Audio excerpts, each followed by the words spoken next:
رکھتے کہ کوئی بھی سویلین کو کسی قسم کی کوئی نقصان پہنچے.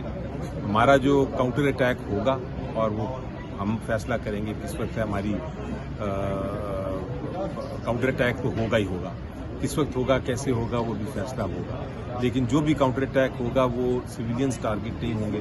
اس میں آپ دیکھیں گے کہ بھارتی جو آرمڈ فورسز کے جو کوارٹرز ہیں, جو انہوں نے ہمارے ہائیڈرو پروجیکٹ پہ کیا, ہم ان کے ڈیمز کو بھی کر سکتے ہیں. تو کچھ بھی اب ہو سکتا ہے کیونکہ اب تو جنگ ہے, لیکن سویلینز کو ٹارگٹ کرنا ہمارے بالکل کوئی اس طرح ارادہ نہیں. انہوں نے سویلین پہ ٹارگٹ کیا ہے, اب پاکستان کیا اپروچ کر دیکھیں, وہ تو انہوں انہوں نے ثابت کر دیا کہ وہ ایک تو ڈرپوک ہے, دوسرا ان کو کسی قسم کے قانون, بین الاقوامی قانون کا کوئی احساس نہیں, انسانی جانوں کا ان کو کوئی احساس نہیں, اور دہشت گرد ہوا, یہ سارا ثابت کر دیا.